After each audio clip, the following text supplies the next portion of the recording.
চেহারা নূরেতে ভরা আদর্শ কোরআনের পারা জান্নাতের চাবি যার হাতে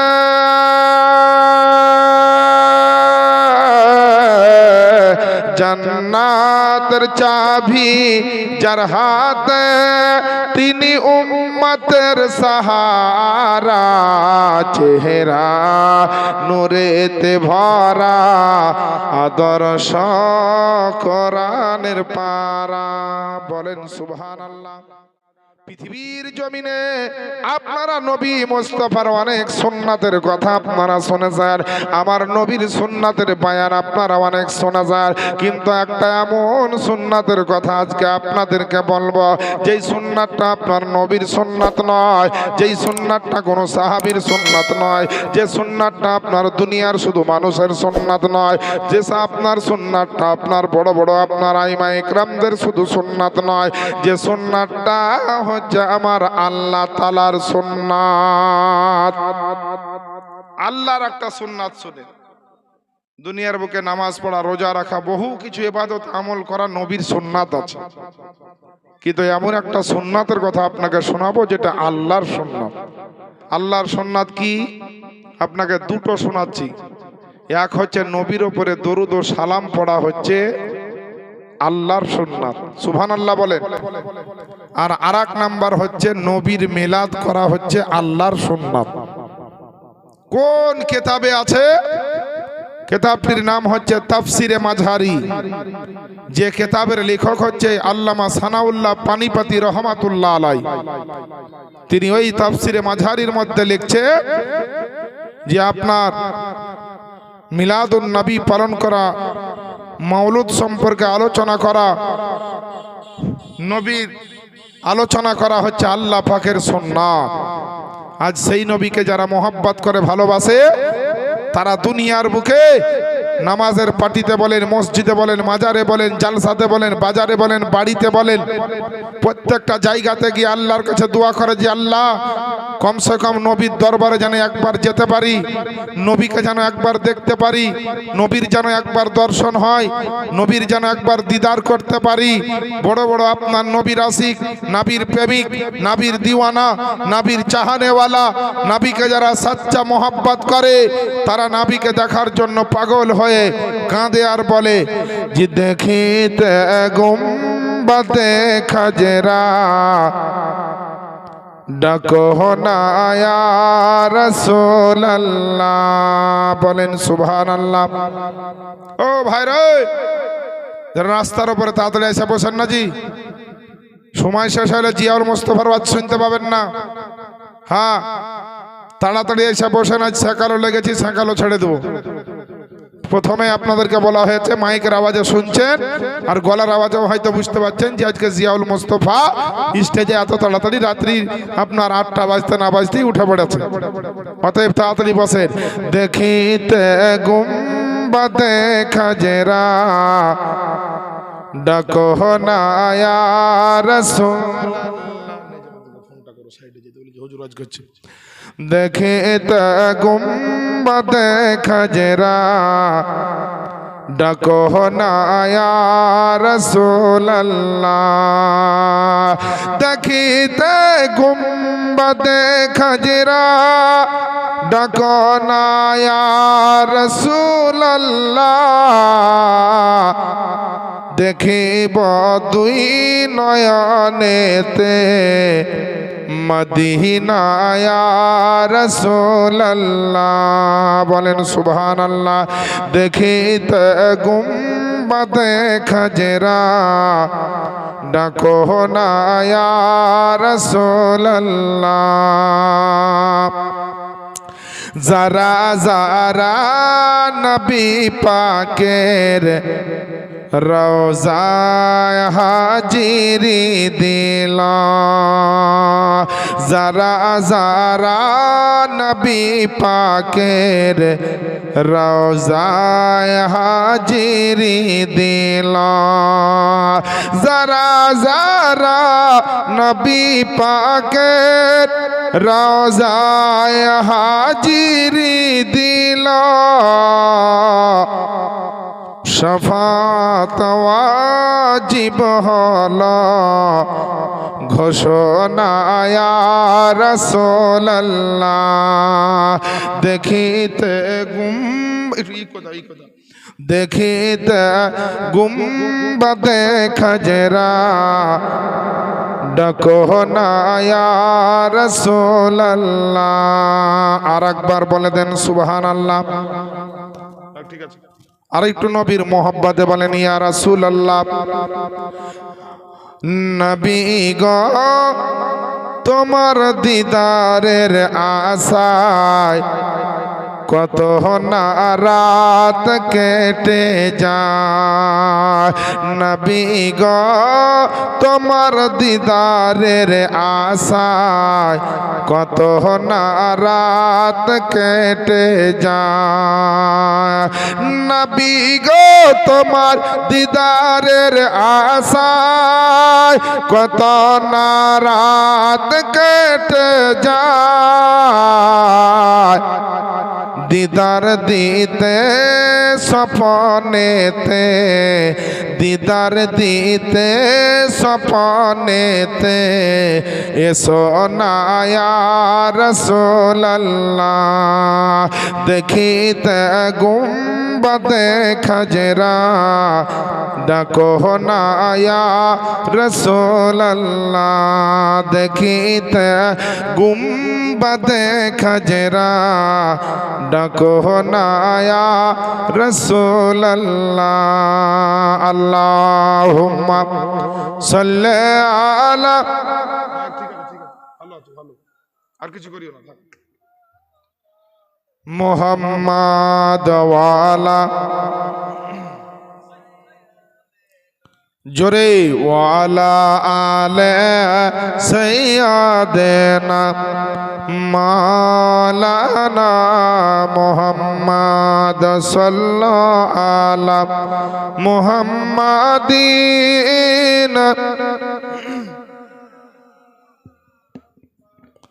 हरदम ज़ुबां से निकला पाक नामे मोहम्मद हरदम ज़ुबान शफी आना मोहम्मद सल्लल्लाम। ओ मुसलमान আমার আব্বা জানেন আম্মা জানার গো আল্লাহ পাকের নবী আপনার আমার নবী মুস্তাফা আপনার আওয়াজ দিয়ে বলছেন সাহাবায়ে কেরামের কে এই আমার সাহাবায়ে কেরাম শোনো রে শোনো সবে বরাতের রাত্রিতে তোমরা দিনের বেলাতে রোজা রাখো আর রাত্রি বেলাতে আল্লাহর নামে কিয়াম করো অর্থাৎ দাঁড়িয়ে দাঁড়িয়ে ইবাদত বندگی করো। কেউ কেউ বলেছেন কিয়াম করার অর্থ হচ্ছে আপনার ইবাদত করা বসেও নামাজ পড়তে পারেন কোরআনের তেলাওয়াত করতে পারেন এক কথায় আল্লাহকে খুশি করার জন্য রাত্রি জেগে জেগে আল্লাহর ধ্যানে তোমরা মশগুল হয়ে যাও। সবে বরাতের রাত্রি হচ্ছে এমন একটা রাত্রি সবে বরাতের রাত্রি হচ্ছে এমন একটা দামি রাত্রি ওই রাত্রে আল্লাহর দরবারে যে যা চাইবে আমার আল্লাহ পাক আপনাকে কিন্তু দিয়ে দিবে। এ মুসলমান আজ পৃথিবীর বুকে অনেক ভুঁইফোড় বক্তা এমন কিছু আপনার ইউটিউবে বক্তা দেখা গিয়েছে যারা আপনার সবে বরাতের বিরোধিতা করে যারা আপনার নবীর জন্মদিনের বিরোধিতা করে যারা আপনার সবে কদরের বিরোধিতা করে এইভাবে আপনার বিভিন্ন আপনার দিনগুলাকে বিরোধিতা করে কিন্তু জানে না যে আল্লাহ পাক আপনার নিজের বান্দার জন্য এই দিনগুলাকে রাত্রিগুলাকে বড় আপনার ফজিলত সম্পন্ন বানিয়েছে। আল্লাহ বড় হিকমত দান করেছেন আল্লাহ বড় বরকত দান করেছেন আল্লাহ বড় শান ও শওকত রহমত নাজিল করেছেন এই সমস্ত পবিত্র রাত্রিগুলোতে। এমন একটা সবে বরাতের রাত্রিতে আল্লাহ পাকের নবী আপনার আমার নবী মুস্তাফা একদিন রাত্রিবেলাতে মা আয়েশা নবীর বিবি নবীর স্ত্রীর আব্বা জানেরা রাতের অন্ধকারে দেখছে আমার নবী ঘরের ভিতরে নাই আমার নবীকে ঘরের ভিতরে আপনার পাওয়া যাচ্ছে না। আল্লাহ পাকের নবী মুস্তাফাকে আপনার খুঁজে খুঁজে যখন পাওয়া গেল না মা আয়েশা মনে মনে ভাবছে যে আমার নবী আপনার নবী হয়তো দ্বিতীয় কোনো স্ত্রীর ঘরে গিয়েছে দ্বিতীয় কোনো ঘরের স্ত্রীর কাছে গিয়েছে। ওই ভাই এত করে বলছে শুনতে হয় ও কমিটি একটা জালসার একজন যোগ্য ব্যক্তি আছেন বসেন সম্মানের সহিত বসে। আল্লাহ পাকের নবীকে যখন পাওয়া গেল না, মা আয়েশা ভাবছেন আমার নবী আপনার নবী তাহলে হয়তো দ্বিতীয় কোনো স্ত্রীর ঘরে গিয়েছে। অবশেষে আপনার সমস্ত বিবির ঘরে যখন খবরটা পৌঁছালো, দেখা গেল না না, আমার নবী কারো ঘরের মধ্যে নাই, আমার নবী কারো বাড়ির মধ্যে নাই, আমার নবী কোনো পাড়াতে নাই, আমার নবী মসজিদের ভিতরেও নাই, আমার নবী জায়নামাজের ওপরেও নাই। আমার নবী তাহলে গেলেন কোথায়? কোথায় গেল? কোথায় গেল? মা আয়েশার মনের ভিতরে চিন্তা হলো, ওগো রব্বুল আলামিন, আমার নবীর তো দুশ্মনের অভাব নাই, আমার নবীর তো আপনার কোনো রকম দুশ্মনের অভাব নাই। আমার নবীকে যদি কোনো রকম কষ্ট দিয়ে দেয়, আমার নবীকে কেউ যদি দুঃখ বেদনা দিয়ে দেয়, আয়েশাতুল হুমাইয়ারা রাতের অন্ধকারে নবীকে খুঁজতে খুঁজতে খুঁজতে আপনার সাহাবায়ে কেরাম সহ আপনার যখন খোঁজাখুঁজি করতে করতে আপনার জানতে পারা গেল যে আমার নবী আপনার নবী যেন আপনার বাড়িতে ঘরে নাই নাই, আমার নবী গিয়েছেন আপনার একটা কবরস্থানে। বুঝতে পারলেন? আমার নবী গিয়েছেন কোথায়? কবরস্থানে। কোথাকার কবরস্থানে? নবীকে এদিকে ওদিকে খুঁজে যখন না পেল, তো দেখা গেল যে আমার আপনার নবী গিয়েছেন একটা কবরস্থানে, বিশ্ববিখ্যাত কবরস্থান, মক্কা মদিনার মধ্যে সবচাইতে দামি কবরস্থান, সবচাইতে সুনামধন্য কবরস্থান, যে কবরস্থানের নাম হচ্ছে জান্নাতুল বাকি। জোরে বলেন সুবহানাল্লাহ। বাবা, লোক যদি কম থাকে কিন্তু ব্যাটারিতে যদি ভালো চার্জ থাকে আপনাদের তো এতই সভা চলবে। আর লোক যদি গোটা প্যান্ডেল ভর্তি থাকে আর ওই বতক ঢোলা মুরগি ঢোলা করে যদি ঢুলে, তাহলে কিন্তু ভালো লাগবে না। আজকাল তো মানুষের সামনে কথা বলতে খুব ভয় লাগে, কেন জানেন? ওকে যতটুকু শিখাবেন তার বাইরে যাবে না। কেমন করে হয়েছে, একটা সাধারণ ছেলেকে ইমাম সাহেব ভালো জ্ঞান দিয়েছে যে বাবু তুমি মুসলমানের ঘরের ছেলে, তোমাকে এটা করতে হবে ওটা করতে হবে বলে আদব কায়দা শিক্ষা দিয়েছে। তো বলছে ভাই তুমি মসজিদে এসে নামাজ ধরে নাও। তো বলছে হুজুর মসজিদে যেতে ভয় লাগে, আমি ইসলামিক আদব কায়দা কিছু জানি না। তো বলছে ইসলামিক আদব কায়দা মসজিদে যেতে গেলে কি লাগবে? প্রথমে মসজিদে ঢুকবা, লোকজন থাকবে, সালাম দিবা আসসালামু আলাইকুম। তোমাকে যদি কেউ সালাম দেয় আসসালামু আলাইকুম, তো তুমি বলবে ওয়ালাইকুম আসসালাম। এইটুকু পারবে না? পারবে না? তো বলছে হ্যাঁ এইটুকু পারবো। তো তাহলে সামনে জুম্মা থেকে মসজিদে আসো। এবার বাবা জুম্মার দিনে মসজিদে নামাজ পড়তে গেছে বোকা টোকা ছেলে, আর ইমাম সাহেব শিখিয়ে দিয়েছে যে তোমাকে সালাম দিলে উত্তর দিবা, লোক দেখলে তুমি সালাম দিবা।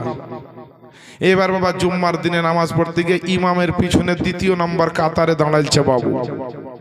এবার কাতারে আছে, ইমাম সাহেব নামাজ পড়াচ্ছে, ফরজ নামাজ 2 রাকাত জুম্মার।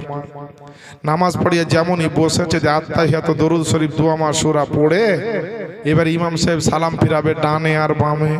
তখন ইমাম সাহেব ডান দিকে মুখ ঘুরিয়ে বুঝে আসসালামু আলাইকুম ওয়া রাহমাতুল্লাহ, আসসালামু আলাইকুম ওয়া রাহমাতুল্লাহ। তাহলে ই ভাবছে যে সালাম দিলে তো উত্তর দিতে বলেছিল মৌলভিতে, তাহলে উত্তর তো আমাকে দিতে হবে। যেমনই একদিকে ঘুরে বলেছে আসসালামু আলাইকুম রাহমাতুল্লাহ, তাহলে ইও একবারে জোর করে বলছে ওয়ালাইকুম আসসালাম ওয়া রাহমাতুল্লাহ। আবার এদিকে বলছে আসসালামু আলাইকুম রাহমাতুল্লাহ, তো বলছে ওয়ালাইকুম আসসালাম ওয়া রাহমাতুল্লাহ। সালাম ফিরে ইমাম সাহেব এই পাগলা নামাজের ভিতরে সালাম দিছি, তা উত্তর করে দিছি হুজুর আপনি তো বলেছিলেন যে কেউ সালাম দিলে উত্তর দিস। তো এরকম শিক্ষা যদি শিখে কে হতো কাজ হবে বা বলেন?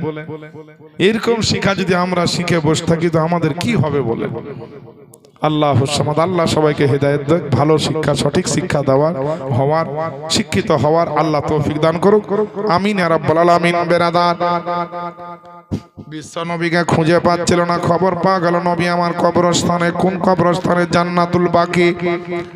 জান্নাতুল বাকি কবরস্থানে আপনার আমার নবী গভীর রাত্রিতে কি করছেন দেখা গেল আমার আপনার নবী কবর জিয়ারত করে সুন্দর করে আল্লাহর দরবারে আপনার দোয়া করছেন, আর এত মনোযোগ সহকারে আপনার প্রার্থনাটা করছিলেন আমার নবী।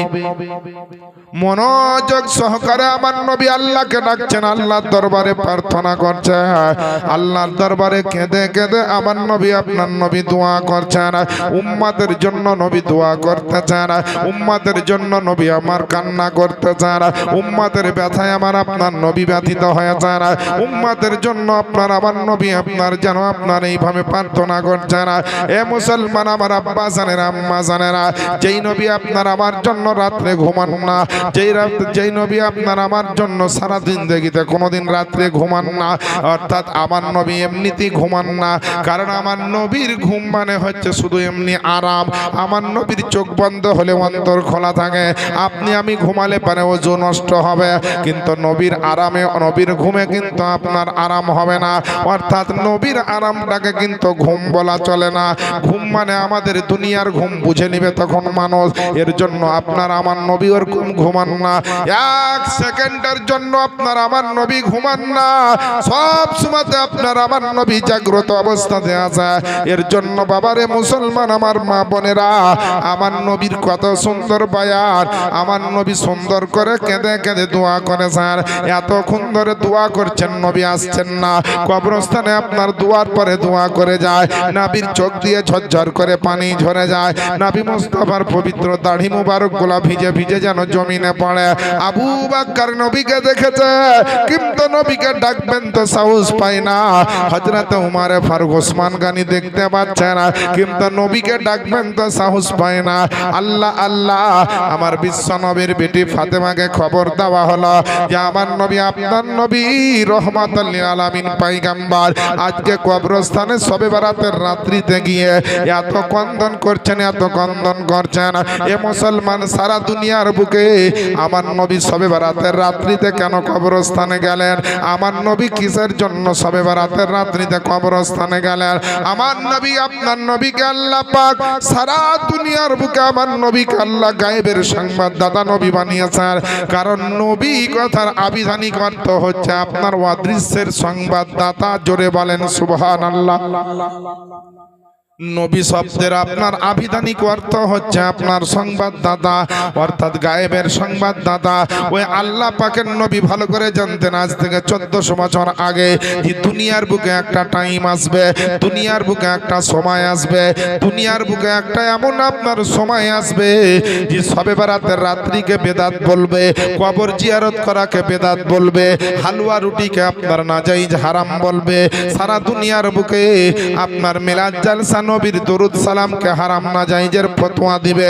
এর জন্য আল্লাহ পাকের নবী আমার আপনার নবী নিজে গিয়ে আপনার কবর জিয়ারত করে দিয়েছে, যাতে আমার উম্মতি ওই ফিতনার যুগে, আমার উম্মতি ওই ঝামেলা ঝঞ্ঝটের যুগে যেন আমি নবী আমার কবর জিয়ারতটাকে তারা দলিল বানিয়ে নিতে পারে। নবী এর জন্য কবর জিয়ারত করলেন যে একটা এমন টাইম আসবে লোক কবর জিয়ারত করা কবুলবে বেদাত। কবর জিয়ারত করা যাবে না, হালুয়া রুটি তৈরি করা যাবে না, এই রকমের ফতোয়া দিবে কিছু মানুষ। তাদেরও টুপি থাকবে, দাড়ি থাকবে, নামাজ থাকবে, মসজিদ থাকবে, রমজান থাকবে, হজ যাকাত সবকিছু তাদেরও থাকবে, কিন্তু তারা বলবে শবে বরাত পালন করা চলবে না, হালুয়া রুটি করা চলবে না, শবে বরাতের রাত্রি বেলাতে নফল নামাজ পড়লে ওই নামাজের বলেই সে জাহান্নামে চলে যাবে। এই রকমের ফতোয়া দিবে। এটা আমার বিশ্বনবী আগে থেকে জানতেন। এর জন্য বিশ্বনবী গায়েবের সংবাদদাতা নবী, হাজির ও নাজির সাফায়াতকারী পয়গম্বর নবী পাক সাহেবে লাউলাক, তিনি আপনার সেই কবর জিয়ারত করেছেন, কবরে হাজিরি দিয়েছেন। অর্থাৎ কবর জিয়ারত করে আমার নবী উম্মতের জন্য একটা দলিল দিয়ে দিয়েছে যে ফিতনার যুগে, ঝামেলা ঝঞ্ঝটের যুগে আমার উম্মত যখন বিপদে পড়বে, যারা আমার চাহানেওয়ালা হবে, আমার আশিক হবে, আমার প্রেমিক হবে, আমার দিওয়ানা হবে, তারা যেন আমি মুস্তাফা আমার এই কবর জিয়ারত করাকে দলিল বানিয়ে নাই, আর বাতিল ফেরকার যেন দাঁত ভাঙা জবাব দিয়ে দেয়। বলেন কবর জিয়ারত করা চলবে কিনা? আমাদের আকীদা কবর জিয়ারত করা বেদাত নয়, কবর জিয়ারত করা হচ্ছে সুন্নাত। আমাদের আকীদা শবে বরাত পালন করা বেদাত নয়, শবে বরাত পালন করা হচ্ছে সুন্নাত। দুনিয়ার বুকে আমার নবী কয়েকটা জিনিস খুব ভালোবাসতেন, তার মধ্যে একটা জিনিস হচ্ছে হালুয়া। বুখারী শরীফে হালুয়ার হাদিস আছে, বুখারী শরীফে খেজুরের হাদিস আছে, বুখারী শরীফে মধু খাওয়ার হাদিস আছে, বুখারী শরীফে লাউ খাওয়ার হাদিস আছে। সব রকমের হাদিস বুখারী শরীফে অনেক রকম আপনার ব্যাপারে হাদিস কিন্তু আছে, কিন্তু এই কিছু লামাঝাবি ওয়াহাবি, কিছু গায়ের মুকাল্লিদ ভুঁইফোড় আবজ আবর্জনা ডাস্টবিনের থেকে উঠে বেরিয়ে এসেছে, আর আসার পরে বলছে কি হালুয়া রুটি চলবে না, শবে বরাত করা যাবে না, চল্লিশা করা যাবে না, মিলাদ করা যাবে না, দরুদ পড়া যাবে না, ক্যাম্প করা যাবে না, মিছিল বের করা যাবে না, জুলুস করা যাবে না, ফাতেহা করা যাবে না, চল্লিশা করা যাবে না, পীরের মাজারে যাবে না, চাদর চাপা দেওয়া চলবে না, মানত করা যাবে না, ইত্যাদি ইত্যাদি বলে মানুষকে গুমরাহ করছে। সোশ্যাল মিডিয়াতে, ফেসবুকে বলেন, হোয়াটসঅ্যাপে বলেন, ইউটিউবে বলেন, মেসেঞ্জারে বলেন, টুইটারে বলেন, বিভিন্ন আপনার অ্যাপসের মাধ্যমে গোটা বিশ্বে আজকে দাঙ্গা লাগাবার চেষ্টা চলছে। এ মুসলমান সচেতন হয়ে যান। ইউটিউব, ফেসবুক, ইন্টারনেট যখন ছিল না তখনও কিন্তু ইসলাম ছিল, তখনও কিন্তু নবীর আশিক ও প্রেমিক ছিল, আজও আছে এবং কিয়ামত পর্যন্ত নবীর আশিক থাকবে। আমরা কারো কথা শুনবো না, হাদিস আর কোরআন যা বলে তাই করব। আল্লাহর কোরআন উঠিয়ে দেখুন 25 নম্বর পারা, সূরা দুখান, সূরা আদ-দুখান, তার 3 নম্বর 4 নম্বর আয়াতে, 3 নম্বর 4 নম্বর আয়াত আল্লাহ পাক ঘোষণা দিচ্ছেন, ইন্না আনজালনাহু ফি লাইলাতিন মুবারাকাতিন ইন্না কুন্না মুনজিরিন ফিহা ইফরাকু কুল্লু আমরিন হাকিম। জোরে বলেন সুবহানাল্লাহ। আল্লাহ পাক এই সূরা দোখানে এই দুটি আয়াত অবতীর্ণ করেছেন, নাজিল করেছেন। আর এই আয়াতে কি বলেছেন আপনাদেরকে একটু পড়ে একটু শুনিয়ে দিই চট করে, তাহলে আপনাদের বুঝতে সুবিধা হবে। কারণ হচ্ছে বাবা, আজকালকার দলিল ছাড়া কোনো কথা কেউ শোনে না। এই 3 নম্বর আয়াতের অর্থ হচ্ছে, নিশ্চয় আমি সেটাকে বরকতময় রাত্রিতে অবতীর্ণ করেছি, নিশ্চয় আমি সতর্ককারী। তারপরে 4 নম্বর আয়াতের অর্থ হচ্ছে ফিহা ইফরাকু কুল্লু আমরিন হাকিমের অর্থ, তাতে বন্টন করে দেওয়া হয় প্রত্যেক হিকমতময় কাজ। এখান থেকে বোঝা গেল আল্লাহ পাকের নবীর, বিশ্ব নবী যে শবে বরাত পালন করেছেন, নবী আমার ভালো করে জানতেন যে যত রকম হিকমতের কাজ, যত আল্লাহর রহমতের কাজ, যত আল্লাহ বরকতের কাজ, মানুষের তকদির লেখার কাজ, রুজি রোজগার, সমস্ত কিছু বন্টন করার রাত্রি হচ্ছে শবে বরাতের রাত্রি। ওই রাত্রিতে আল্লাহ মানুষের ভাগ্য নির্ধারণ করেন, ওই রাত্রিতে আল্লাহ কতজনের জন্ম হবে আল্লাহ লিখে দেন, ওই রাত্রিতে কার মৃত্যু হবে আল্লাহ লিখে দেন, দুনিয়ার বুকে কে কতটা রুজি রোজগার করবেন আল্লাহ সেদিনকে লিখে দেন, কে বেঁচে থাকবেন আল্লাহ লিখে দেন, কে মারা যাবে আল্লাহ লিখে দেন, কে হজে যাবে আল্লাহ লিখে দেন। এক কথায় 1 বছরের মধ্যে পৃথিবীর জমিনে মানুষের কপালে কি কি ঘটবে সমস্ত কিছু তকদির নামা প্রত্যেকটা মানুষের সেই দিনকে আল্লাহ লিখে দেন, রুজি রোজগার বন্টন করেন সেই দিনকার রাত্রিতে। এবার আপনি বলেন যে জুয়ার আড্ডায় বসে, মদের আড্ডায় বসে, বিভিন্ন নোংরামো কাজে ব্যস্ত থেকে যদি শবে বরাত পালন করি, তাহলে আল্লাহ ভালো কিছু দিবেন না? কোরআন পড়তে হবে, নফল পড়তে হবে, কবর জিয়ারত করতে হবে, হালুয়া রুটি তৈরি করে মানুষকে দিচ্ছেন, খাচ্ছেন, এটাও জায়েজ আছে। এটার মানে যদিও শবে বরাত নয়, আমি বলছি না যে হালুয়া রুটির নাম শবে বরাত, কিন্তু শবে বরাতের দিনে রাতে কেউ যদি হালুয়া রুটি করে, বিরিয়ানি পোলাও করে, যা মন হবে শরিয়াত মোতাবিক হালাল রুজি যদি তৈরি করে খায়, সেটা 100% জায়েজ, 100% জায়েজ। শরিয়াতের আলোতে এটা জায়েজ আছে, নাজায়েজ হওয়ার কোনো সন্দেহ নয়। নাজায়েজ তো হবেই না, সন্দেহ পর্যন্ত নয়। কিন্তু বাবা এই জানা না শোনা শবে বরাতের কত ফজিলত, একটা ক্যাসেটের আওয়াজ দিব, দিয়ে বক্তব্য সমাপ্ত করব। আপনারা যারা এখনো দাঁড়িয়ে আছেন এসে বসে যান সোনামানিকেরা। আমার খুব প্রিয় লোক আপনারা, শিশুর বাগান 22 বিঘায় যারা আছেন, প্রত্যেকটা গ্রাম থেকে এলাকা থেকে যারা এসেছেন, টিকটিকিপাড়া, হাজীগঞ্জ, দুর্গাপুর, কাপাসডাঙ্গা, তারপরে শিবনগর, ভান্ডারা, যে যেখান থেকে এসেছেন আপনারা সকলে আমার খুব প্রিয় লোক। অতএব আপনারা বসেন, 2-4টা কথা ইনশাল্লাহ আলোচনা রাখবো। আমরা জালসাতে যাই আর মিলাদে যাই, যাওয়ার পরে দেখেন আমরা সব সময় তাকাতাকি করি যে আল্লাহকে কখন যে শেষ হবে আর বাড়ি পালাবো, কখন শেষ হবে আর বাড়ি পালাবো। কিন্তু আমার দয়ার নবী মক্কা মদিনা শরীফের জান্নাতুল বাকি কবরস্থানে কাঁদছে উম্মাতের জন্য, সাহাবা একরামের জন্য, যারা উহুদের প্রান্তরে শহীদ হয়েছেন তাদের জন্য। আল্লাহ এদের সম্মানকে বাড়িয়ে দাও, আর এদের ওসিলাতে আমার অনেক গুনাহগার উম্মতি আছে, এদেরকে ক্ষমা করে দাও। আল্লাহ পাকের নবী আপনার আমার দয়ার নবী বিশ্ব নবী আকা নবী মুস্তাফা, এ মুসলমান আব্বা জানেরা আম্মা জানেরা, আপনার আমার আদর্শ নীতি আখলাক চরিত্রটা একটু উন্নত মানের করতে হবে। কেমন করে করবেন? আল্লাহ পাকের নবীর সুন্নাতকে আপনি পালন করেন, আমার নবীর আপনার সমস্ত জিনিসকে আপনি ফলো করেন। আপনি নবীর যদি ফলোয়ার হয়ে যান, আপনি যদি নবীর অনুসরণ করাকারী ব্যক্তি হয়ে যান, আল্লাহ আল্লাহ দুনিয়াতেও ভালো থাকবেন, কাল আখিরাতেও আপনি ভালো থাকবেন। আল্লাহ পাকের নবীকে সাহাবায়ে কেরামেরা এতটা মোহাব্বত করতেন, সাহাবায়ে কেরামেরা এতটা ভালোবাসতেন রে বাবা, যে আমার নবীর দরবারে সাহাবায়ে কেরাম যেতেন। আমার নবী যখন আপনার কোনো কথাবার্তা বলতেন, সাহাবায়ে কেরামেরা আপনার দেখতেন আমার নবীকে, আমার নবীর নুরানি চেহারাখানা দেখতে দেখতে সাহাবায়ে কেরামেরা নিজের পাগল হয়ে যেত। সাহাবীরা আপনার এমন ফিদা হয়ে যেত গো আব্বা জানেরা, যে আমার নবীর চেহারা মুবারকটা দেখতে দেখতে যেন আপনার নিজের পেটের খিদা পর্যন্ত আপনার ভুলে যেতেন। জোরে বলেন সুবহানাল্লাহ। যেই নবীর চেহারা দেখতে দেখতে সাহাবায়ে কেরামেরা পেটের খিদা পর্যন্ত ভুলে যেতেন, তাহলে ওই নবীর চেহারাটা কত সুন্দর ছিল। যে নবীর আখলাক চরিত্র সম্পর্কে আল্লাহর পবিত্র কোরআন আপনার সার্টিফাই করে আওয়াজ দিতে আছে।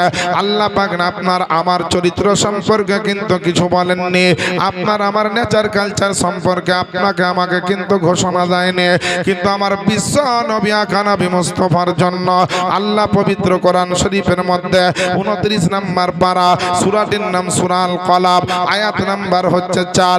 আল্লাহ পাক কোরআন শরীফের মধ্যে বলেছেন ওই 4 নম্বর আয়াতে, ওয়া ইন্নাকা লা আলা খুলুকিন আযীম, এবং নিশ্চয় নবী গো আমি আপনাকে সমগ্র জগতের মধ্যে সবচাইতে উত্তম চরিত্রের অধিকারী বানিয়েছি।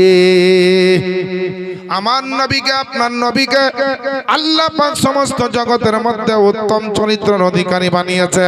আল্লাহ আল্লাহ আমার নবীর মতো চরিত্র কারো ভালো হবে না, আমার নবীর মতো আদর্শ আর কারো হতে পারে না, আমার নবীর মতো নেচার কালচার আর কারো হতে পারে না। এর জন্য তো আপনার নবীর আদর্শ নীতি কেমন হওয়া কেমন ছিল, আমার নবীর আখলাক চরিত্র আদর্শটা কেমন ছিল, নবী মুস্তাফার চেহারা মোবারকটা কেমন ছিল, এর জন্য তো আপনার আমার সাইর বলছে যে চেহারা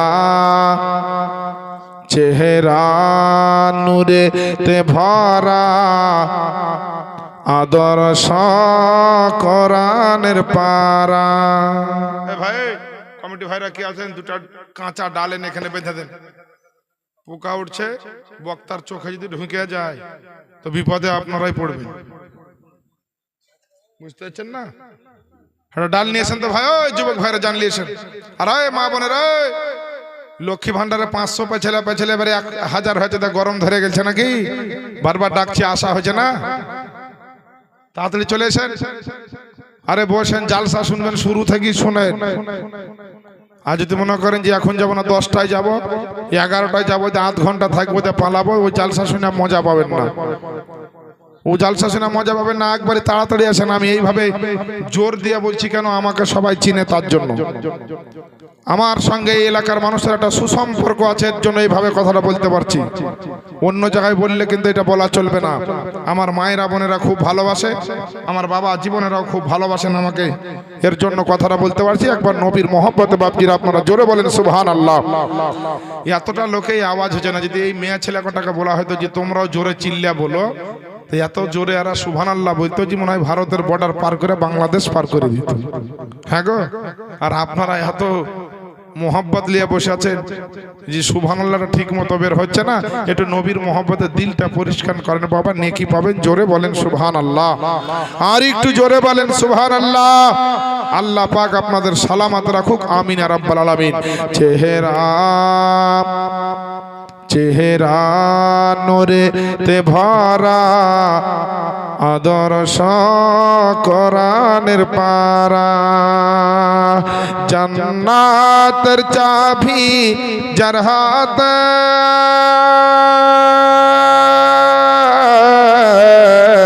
জান্নাত জান্নাতের চাবি যার হাতে তিনি উম্মতের সাহারা চেহারা নূরেতে ভরা আদর্শ কোরআনের পারা বলেন সুবহানাল্লাহ নবীর শানে গজল শুনছেন নাতে রাসূল শুনছেন আপনি নবীকে চিনলেন না কিন্তু কাঁকর পাথর গাছপালা পর্যন্ত আপনার নবীকে কিভাবে চিনেছে শাইর বলছে শুনেন না এত হবে ভাই আপাতত এটাই দেন যেটাই আছে এটা আমার খুব বন্ধু ছেলে গো ওই বাবু তুই দেখা করিস নি কেন আজকে রে যা নিমের ডাল নিয়ে দেখা করিস হ্যাঁ জোরে বলেন সুবহানাল্লাহ আরে পাথর পাথর কদম চুমে বৃক্ষ দেখিয়া ঝুমে পাথর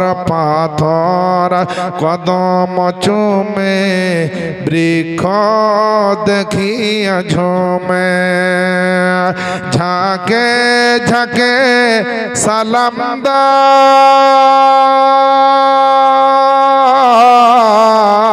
ঝাঁকে ঝাঁকে সালাম দায় ঝাঁকে ঝাঁকে সালাম দায় জান্নাতের ফেরেশতারা চেহারা নূরেতে ভরা আদর্শ কোরআনের পারা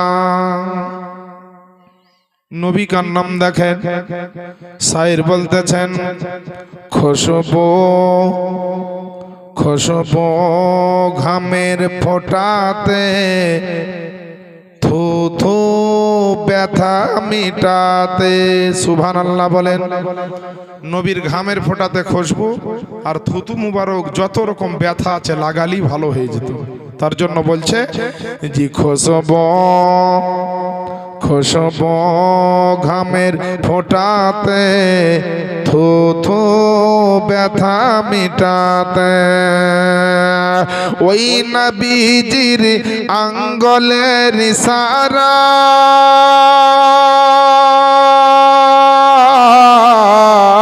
ওই নবীজির আঙ্গুলের ইশারায় ওই নবীজির আঙ্গুলের ইশারায় চন্দ্র হয় পারা পারা চেহারা নূরেতে ভরা আদর্শ কোরআনের পারা জান্নাতের চাবি যার হাতে জান্নাতের চাবি যার হাতে তিনি উম্মতের সাহারা চেহারা নূরেতে ভরা আদর্শ কোরআনের পারা বেরাদার এই যে শবে বরাত সম্পর্কে আপনারা আলোচনা শুনছেন আমার শবে বরাত সম্পর্কে আমার কাছে নাই নাই করে 40 খানা তাফসিরের কিতাব আর 120 খানা হাদিসের কিতাব থেকে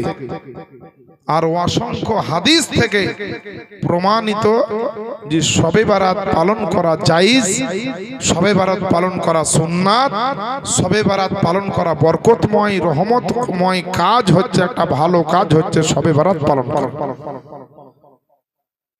কোনো টেনশন নাই কোনো ভয় নাই আহলে সুন্নাত ওয়া জামাতের লোক যেটা করে সেটা দলিল মোতাবিক করে দলিলের বাইরে এরা করে না আজ আপনার আমার নবীকে যারা বলে মাটিতে মরার পরে মাটিতে মিশিয়ে গিয়েছে মাশাআল্লাহ ওর ঈমান কবেই মরে গিয়েছে ও বেঁচে আছে কিন্তু ওর ঈমান বেঁচে নাই ওর ঈমান যদি বেঁচে থাকতো নবীকে মুর্দা বলতে পারতো না কারণ কোন আমার আপনার নবী তো নবী কোন নবী ইন্তেকালের পরে মরে মাটিতে মিশিয়ে যায়নি কারণ মিশকাত শরীফের হাদিস রয়েছে নবী জিন্দা নবীগণ জিন্দা উঠিয়ে দেখুন মিশকাত শরীফ প্রথম খণ্ড 121 পৃষ্ঠা হাদিসের রাবি হযরত আবু দারদা রাদিয়াল্লাহু তাআলা আনহু তিনি বর্ণনা করেন আন আবি দারদা রাদিয়াল্লাহু তাআলা আন ক্বালা রাসূলুল্লাহ সাল্লাল্লাহু আলাইহি ওয়াসাল্লাম ইন্নাল্লাহা হাররামা আলাল আরদি আন তাকুলা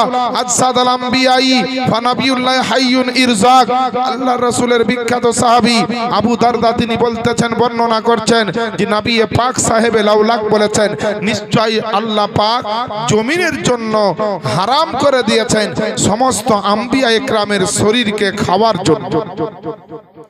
হারাম করে দিয়েছেন খাওয়া থেকে। মাটিকে বলেছে মাটি তোর জন্য সব হারাম, সমস্ত নবীর শরীরকে খাওয়া হারাম।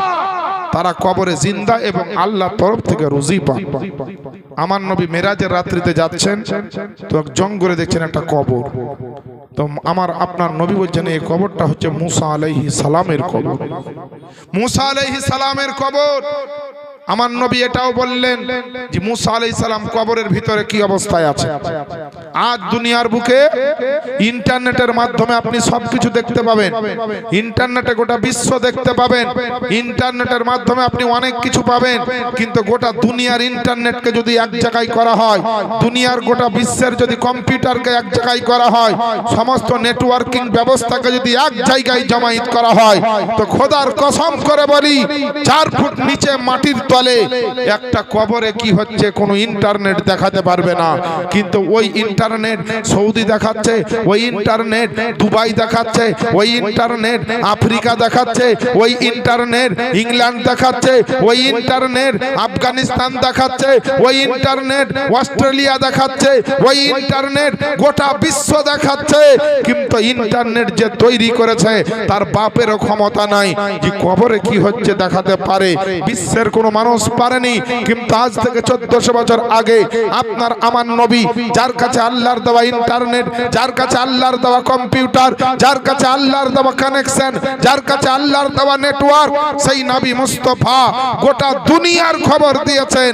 তার সঙ্গে সঙ্গে আমার আপনার দয়ার নবী কবরের অবস্থার খবরটাও আমার নবী বলেছেন। জোরে বলেন। যেখানে ইন্টারনেটও ফেল হয়েছে ওই জায়গায় নবী মুস্তাফার ক্ষমতা চলেছে। কবর কেউ কোনোদিন ইন্টারনেটে দেখাতে পারবে বাপ? আপনারা একটু হ্যাঁ হু দিয়েন, বুঝছেন কি বুঝছেন না। শুধু জিয়াউল মুস্তাফা একবার থেকে বলে চলে যাবে। আর আপনারা বুঝলেন কি বুঝলেন না, আমি বুঝলাম না বকেই যাব, তাহলে ঠিক হবে না। আপনারা আমার খুব কাছের লোক, পাশের লোক, না বুঝলে আপনারা বলবেন বুঝিনি। আমি দরকার হলে একটা কথা 2 বার বলবো, 3 বার বলবো, কোনো অসুবিধা নাই বুঝাবার জন্য। তো ইন্টারনেট আপনার সব দেখালেও কবরে কি হচ্ছে দেখাতে পারবে না। কার কটা নেকি আছে দেখাতে পারবে না। কে কবে মরবে বলতে পারবে না। কে জান্নাতে যাবে বলতে পারবে না। কে জাহান্নামে যাবে ইন্টারনেট কিন্তু বলতে পারবে না। আর এই সমস্ত বিষয় সম্পর্কে আমার নবী হলেন অবগত। আমার নবী হচ্ছেন সব বিষয়ে জ্ঞান জানেন। কারণ আল্লাহ পাক বলছেন কোরআন শরীফের মধ্যে, ওয়া আল্লামাকা মা লাম তাকুন তাআলাম, হে নবী আপনি যাহা কিছু জানতেন না আপনাকে সমস্ত কিছু শিখিয়ে দেওয়া হয়েছে। আমার নবী বলছেন মুসা নবীর কবর দেখে যে রাআইতু মুসা ইসাল্লি ফি কবরি, এটা হাদিস শোনালাম আপনাকে। আমার নবী বলছেন মুসা নবীকে কবরে দেখলাম তিনি নামাজ পড়ছেন। তো কবরে যদি মরিয়া নবীগণ মিশিয়ে যেত তাহলে মুসা নবী কবরে নামাজ পড়তো? মুসা নবী হচ্ছে আমার নবীর উম্মতি, এই আমার নবীর মুক্তাদি। আমার নবীর পিছনে মুসা নবী নামাজ পড়েছেন মেরাজের রাত্রিতে বাইতুল মুকাদ্দাসে। তাহলে মুসা নবী আমার নবীর মুক্তাদি হয়ে যদি মরার পরে কবরে আপনার জিন্দা, অর্থাৎ ইন্তেকালের পরে আমার মুসা আলাইহিস সালাম যদি কবরে জিন্দা এবং নামাজ আদায় করে, মুক্তাদির আলাম যদি এরকম হয় তো ইমামুল আম্বিয়ার আলাম কি হতে পারে? মুসা নবীর ক্ষমতা যদি এরকম হয় তো সমস্ত নবীর নবী আমার আপনার নবীর কি ক্ষমতা হতে পারে? ওই আল্লাহ পাকের নবী জনাবে মুহাম্মদ রাসূলুল্লাহ সাল্লাল্লাহু আলাইহি ওয়াসাল্লাম তিনি আপনার করেছেন কি